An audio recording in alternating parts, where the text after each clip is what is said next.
misi lawatan perdamaian Pak Jokowi kemarin itu menjadi rusak ketika memang kelihatan sekali Pak Jokowi mengejar headline dari domestik gitu.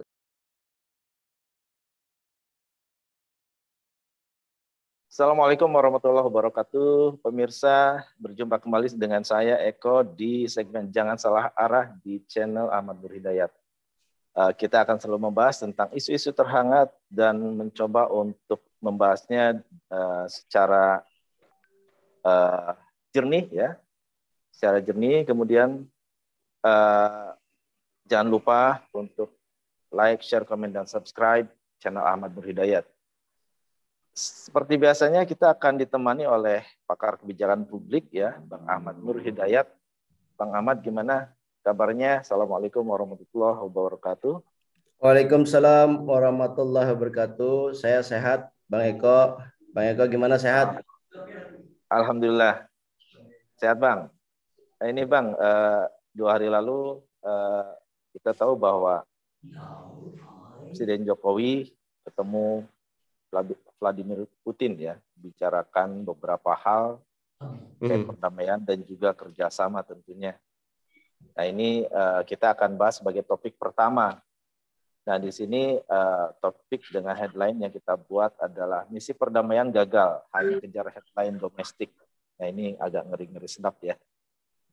Ya di sisi lain kita sangat mengapresiasi ini tentunya ya, upaya untuk menjalankan konstitusi, amanah konstitusi, yaitu untuk memperjuangkan, menegakkan perdamaian dunia.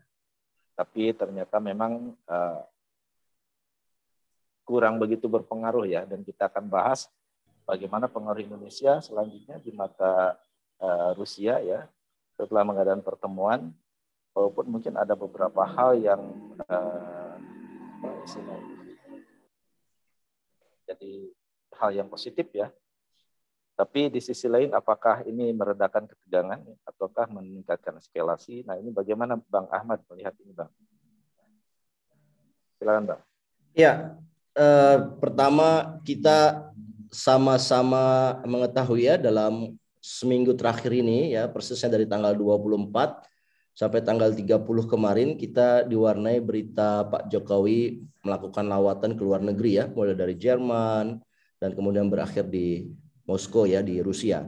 Dan saya kira pertama ya, saya ingin mengapresiasi apa yang dilakukan oleh Pak Jokowi, karena Pak Jokowi ini melaksanakan amanat konstitusi di mana bangsa Indonesia ini menuliskan citra dirinya sendiri ya di dalam pembukaan Undang-Undang Dasar 45 bahwa bangsa Indonesia ini sejak dia lahir sampai kemudian dia nanti meninggal begitu ya, kalau kita tidak berharap Indonesia meninggal, tetapi sejak dia lahir sampai seluruh hidupnya Indonesia itu didedikasikan untuk terlibat dalam perdamaian dunia, menjaga ketertiban dunia. Dan saya kira ini adalah mandat tidak hanya buat Presiden Jokowi, bahkan juga buat Presiden yang akan menggantikan Pak Jokowi. Dia juga punya mandat untuk menjaga ketertiban dunia dan menerapkan politik bebas aktif, yang artinya tidak boleh diam, ya, tidak boleh berpangku tangan, ya, mengatakan perdamaian tetapi tidak aktif terlibat, ya. Dan apa yang dilakukan oleh Pak Jokowi ini adalah bukti bahwa pemerintah Indonesia atau negara Indonesia itu aktif, ya, membujuk agar negara-negara yang bertikai ya, yang berselisih ini untuk duduk ke meja perdamaian ya. Saya kira ini adalah langkah awal yang bagus di mana Pak Jokowi mampu ditemui oleh Presiden Ukraina ya, Mr. Zelensky, dan juga Presiden Rusia Mr. Putin, dan saya kira ini menunjukkan bahwa Pak Jokowi ya itu tidak punya beban di mata dua pemimpin yang sedang berselisih itu. Nah ini satu modal dasar ya. Yang kedua saya ingin sampaikan bahwa kalau misi Pak Jokowi adalah menciptakan perdamaian, maka harusnya begitu Pak Jokowi datang itu terjadi komitmen gencatan senjata. Tapi yang ini yang terjadi sebaliknya ya. Begitu Pak Jokowi ketemu Putin, setelah Pak Jokowi ketemu dengan Putin, ya, Rusia menjalankan serangannya kembali. Ya, begitu juga dengan Ukraina. Jadi kalau misinya adalah menciptakan perdamaian, dalam hal ini adalah terjadi gencatan senjata, maka saya kira itu tidak terjadi, ya. Nah, di sini kita harus katakan, ya, berarti usahanya Pak Jokowi ini kurang keras. Usaha atau tekanan Pak Jokowi kepada dua pemimpin yang berselisih ini itu kurang keras sehingga tidak menghasilkan satu gencatan senjata. Saya kira sebetulnya misi yang paling mulia adalah melaksanakan itu, yaitu memaksa kedua negara untuk gencatan senjata, tapi ternyata tidak terjadi. Ya, di sisi yang lain ini juga menunjukkan betapa lemahnya Presiden Jokowi. Ya, satu sisi kita katakan Pak Jokowi memang tidak punya beban di mata dua kepala negara tersebut, tetapi tidak punya beban bukan berarti dianggap punya power, ternyata tidak punya power juga. Ya, Presiden Jokowi dianggap tidak memiliki power untuk memaksa Ukraina dan Rusia untuk melakukan gencatan senjata. Mungkin saya mau berhenti di situ dulu, Bro. Ya baik, ini setelah kita lihat dan membaca komentar ya dari beberapa media itu, kemudian searching Google juga, ini miskin pemberitaan di internasional ya. Dan yang muncul itu adalah mengenai lebih kepada penanganan krisis pangan global begitu. Nah, sementara untuk misi perdamaiannya sendiri itu kurang terangkat begitu ya. Sampai ada mantan duta besar Australia ya menyampaikan ini misi Pak Jokowi itu untuk mie instan ya. Nah, ini sesuatu yang apa istilahnya kayaknya membuat kita Indonesia itu kurang begitu diperhitungkan begitu. Ini gimana menurut Bang Martin? Iya, mungkin bisa ditampilkan ya berita dari mantan duta besar Australia untuk Meksiko, Amerika Tengah dan Karibia, ya, David Angel, ya. Mungkin bisa dilihat kalau ada cuplikannya atau beritanya. Ini dikutip dari tulisannya David Angel, ya, yang ada di, saya kira di The Strategist, ya. Mungkin bisa dilihat ya, Asia Strategis, linknya bisa teman-teman lihat ya. Di sini Pak Jokowi ya sudah ditampilkan belum, Bro Eko? Ini kalau bisa yang dalam bahasa Inggrisnya aja ya. Dikutip dalam satu lembaga think tank yang namanya The Strategist ya, Australian Strategic Policy Institute atau ASPI ya. Itu disebutkan bahwa sebenarnya misi Jokowi ke Moskow itu hanya mencari kemudahan untuk bahan baku mie saja, ya kan? Bukan aktif dalam menciptakan perdamaian. Ya, di sini David Angel ya mengatakan bahwa di paragraf berikutnya itu dikatakan bahwa the generous interpretation of the mission will define is the exemplar of Indonesian cheers independent and active foreign policy. Ya, di sini dikatakan bahwa Indonesia itu punya misi sebagai kebijakan luar negerinya, yaitu adalah kebijakan yang bebas aktif, ya, bebas, independen dan aktif gitu. Tapi di sini ya David Angel dari Australia ya, saya kira ini mantan pejabat ya, itu mencibir ya atau menyinyir. Ini sebetulnya ujung-ujungnya kan bukan soal perdamaian ya. Ini ujung-ujungnya adalah soal harga mie instan di dalam negeri ya. Di sini dikatakan bahwa Indonesia adalah the world largest importer of the wealth by the dollar value. Jadi Indonesia adalah negara yang mengimpor gandum terbesar di dunia. Dan dikatakan di sini bahwa sumber gandum yang diimpor dari yang diimpor ke Indonesia itu 25%. Bayangkan 25% itu besar ya. Di tahun 2021 itu berasal dari Ukraina. Dan Ukraina menurut data tahun 2020 adalah supplier terbesar Indonesia untuk gandum. Jadi di sini cukup menarik ya, di mana sebetulnya ternyata dorongan ya, menurut informasi dari David Angel Australia ini, mantan duta besar Australia ini untuk Meksiko, dia mengatakan bahwa Indonesia itu punya tekanan domestik dalam negeri. Di mana kalau gandum ini tidak diselesaikan, tidak dicarikan supplier barunya, atau setidaknya dari supplier lama Ukraina punya ada jalur khusus, maka harga gandum dalam hal ini adalah berarti turunannya harga mie instan dan sebagainya, ini akan mengalami kenaikan. Ya, saya kira tentunya dengan harga-harga bahan pokok yang sudah naik sekarang ini, ketika kenaikan harga inflasi dipicu dari gandum atau dari mie instan, maka tentunya ini akan membuat rakyat Indonesia semakin sengsara begitu ya. Nah, saya kira ini satu informasi yang cukup menarik ya. Dan ini menunjukkan bahwa ternyata ya kita bisa sampaikan bahwa banyak misi-misi domestik yang dibawa oleh Presiden Jokowi dalam lawatan kemarin. Selain misi domestik adalah urusan gandum dan mie instan, yang jelas adalah juga urusan popularitas Pak Jokowi. Ini Pak Jokowi kesannya memang ingin mendapatkan satu pencitraan yang baik ya, di menjelang tahun ke-7 ya, tahun ke-8 dari pemerintahannya, kesan yang baik untuk Indonesia melaksanakan misi konstitusinya, yaitu menjaga perdamaian dunia.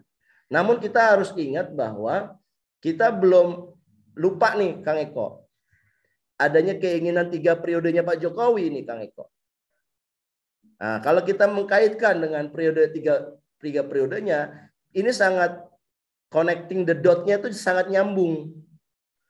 Bahwa dalam rangka 3 periode dan di tahun ke-7 ke-8 pemerintahan ini masih terus berkampanye, ini kelihatannya hasrat untuk menjalankan, melanjutkan pemerintahan ya.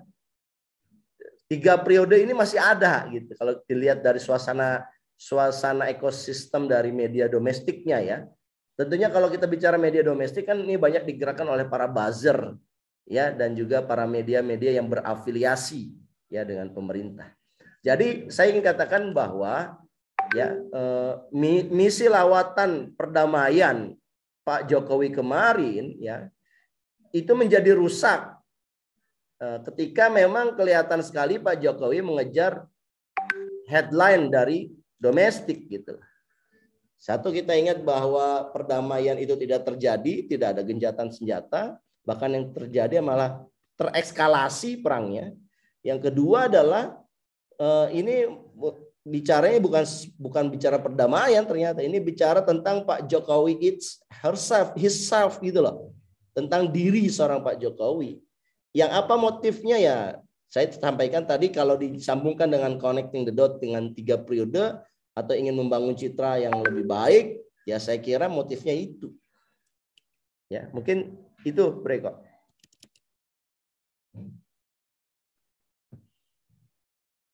Belum kedengeran suaranya Breko. Ya baik, artinya setelah kunjungan tersebut ternyata memang tidak berdampak kepada perubahan sikap ya dari Rusia kepada Ukraina, dan terjadi bombardir lagi pada Ukraina. Nah, ini tidak ada pengaruhnya begitu. Jadi seolah-olah Indonesia ini masih kurang wibawa dalam menjalankan misinya. Kira-kira faktor apa ini Bang bisa seperti ini? Ya, sebelum faktor apa saya jawab, saya ingin sampaikan dulu komentar media internasional ya terkait kunjungan Pak Jokowi kemarin. Ini dari Kompas ya, mungkin bisa dilihat ini linknya. Kompas menuliskan tentang reaksi media Rusia atas kunjungan Pak Jokowi ya. Ada kantor berita namanya TASS ya, ini kantor berita milik Rusia.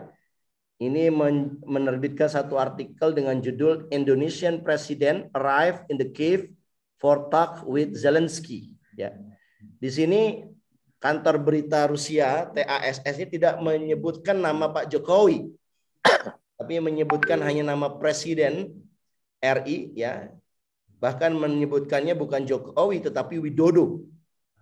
Ya. Dan saya kira ini jarang ya media-media menggunakan kata Widodo. Ya, mayoritas berita-berita internasional tuh mengatakan bahwa Indonesia menyebutkan Presiden RI itu Pak Jokowi gitu ya. Nah, saya kira ya meskipun media Rusia netral ya, tapi sebenarnya di balik kenetralnya itu ada kesan bahwa ya media Rusia tidak ingin banyak interpretasi gitu ya. Biar saja apa yang menjadi keinginan domestiknya Pak Jokowi itu terpenuhi gitu. Nah, sementara juga dari sisi Rusia ingin punya kesan bahwa memang Rusia ini membuka dialog. Ya tidak ada satu konflik yang mau berlarut-larut, melainkan Rusia ingin membuka satu pintu perdamaian gitu. Nah ini kan salah satu win-win ya, yang dianggap win-win itu seperti ini. Nah kalau dilihat dari media Singapura, Straits Times misalkan, ini juga menyoroti kedatangan Pak Jokowi ke Ukraina sebagai lawatan pertama ya negara-negara Asia. Apalagi yang membedakan antara Jokowi ya Presiden Republik Indonesia dengan presiden dari sebutlah Macron Prancis, kemudian Jerman, Italia, Kanada, itu mereka tidak membawa atau tidak mengikut sertakan ibu negara. Tapi Presiden Republik Indonesia itu mengikut sertakan ibu negara, Ibu Riana, untuk ikut mendamaikan, ikut lawatan ke luar negeri itu. Jadi ada satu kesan memang keberanian yang luar biasa yang sedang ditunjukkan oleh Presiden Jokowi dan Ibu Negara kepada masyarakat internasional gitu. Nah, tetapi anehnya begitu kunjungannya Pak Jokowi ke Rusia, ya itu media internasional sepi memberitakannya. The Straits Times misalkan tidak menyebutkan secara khusus, ya. Jadi aliansi media yang pro kepada sekutu, ya kita tahu Singapura kan pro kepada sekutu dan Amerika, itu tidak menyebutkan dalam headline-nya kunjungan Pak Jokowi ketemu dengan Putin gitu loh. Yang ditunjukkan hanya Presiden Jokowi ketemu dengan Presiden Zelensky dari Ukraina. Nah ini kita lihat juga di sini ada semacam imbalances pemberitaan media internasional. Bisa jadi juga pertemuan Jokowi dengan Rusia tidak dianggap sebagai suatu hal yang antusias oleh mereka. Ya, mereka tidak menganggap itu penting. Ya, tetapi hanya menganggap Presiden Zelensky ya ketemu dengan Presiden Jokowi itu penting gitu. Nah, dan saya kira kita perlu jernih ya, cermat ya melihat ini, dan memang kita tidak boleh membaca berita itu tanpa melihat berita ini punya aliansi kemana gitu. Kalau afiliasinya ke media-media sekutu dan Amerika ya tentunya mereka tidak suka ya kehadiran Pak Jokowi ke Moskow ya. Tetapi kalau dari sisi Rusia sendiri ya saya kira tadi kita sudah dengarkan bahwa Presiden Rusia welcome, dan saya kira Presiden Rusia menunjukkan minatnya untuk hadir di acara KTT G20 yang berlangsung di Bali kira-kira pada bulan September ya, November yang akan datang. Nah, kaitannya apa yang harus kemudian kita lihat ya, faktor-faktor apa saja yang kemudian menyebabkan ya Pak Jokowi ini punya satu antusias datang ke Ukraina dan ke Rusia. Saya kira yang pertama adalah keinginan Pak Jokowi menjadikan KTT G20 adalah momen bersejarah. Dan kita melihat memang kalau seluruh pihak yang bertikai itu bisa hadir di dalam KTT G20 ya, saya kira itu satu keberhasilan dari bangsa Indonesia, pemerintahan Indonesia dalam menyelenggarakan perdamaian dunia. Tetapi kalau seandainya ternyata yang hadir adalah salah satu kubu saja, maka ini menjadi dilema. Kenapa? Bayangkan misalkan Amerika ya dan sekutunya G7 menyatakan tidak mau hadir karena adanya kehadiran Putin. Yang hadir itu ya ternyata di acara KTT itu hanya Rusia dan China. Dan kalau kita menyelenggarakan event itu berarti kita nanti dianggap pro kepada negara ini. Ya, saya kira kalau kita membatalkan acara KTT karena hanya hadir hanya Putin dengan China, ini juga akan menimbulkan merusak nama baik Indonesia juga. Jadi saya kira dilema, ya ini dilema yang sangat besar buat Pak Jokowi, manakala hanya ada satu kelompok saja yang hadir. Kemarin ya kita berdiskusi sama Ramli Kamidin, Bang Ramli Kamidin, ini disampaikan satu ide, ya harusnya dibuat 2 event. Ada terobosan. Event yang pertama adalah kelompoknya kelompok Rusia dengan China. Yang event yang kedua adalah kelompok Indonesia dengan negara-negara Amerika dan sekutunya. Nah, apabila kita bisa menyelenggarakan 2 event ini, ya setidaknya meskipun perdamaian ya misi perdamaian tidak terwujud, tetapi kita bisa mencitrakan diri kita bahwa kita tidak pro kepada salah satu kubu, tetapi kita punya satu semangat niat untuk menciptakan perdamaian. Nah, saya kira itu yang bisa dilakukan oleh pemerintahan Pak Jokowi. Begitu, Bro. Ya, baik, menarik ya bahwa memang kita tidak boleh luput dari afiliasi media-media, terutama di media Barat ya. Karena seperti kita tahu bahwa Singapura itu lebih pro ke Amerika dan Cina tentu lebih pro ke Rusia.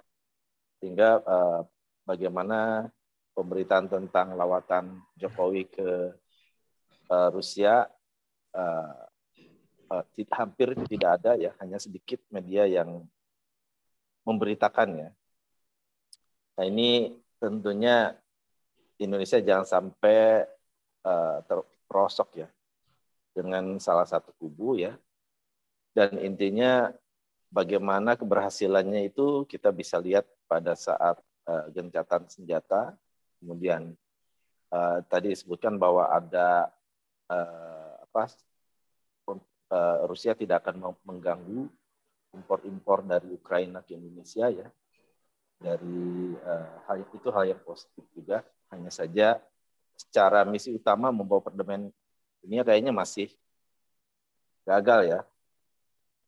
Tapi semoga nanti pada KTT G20 nanti itu bisa mencairkan suasana sehingga ada pengaruh terhadap pertikaian ya, dan situasi global menjadi lebih baik.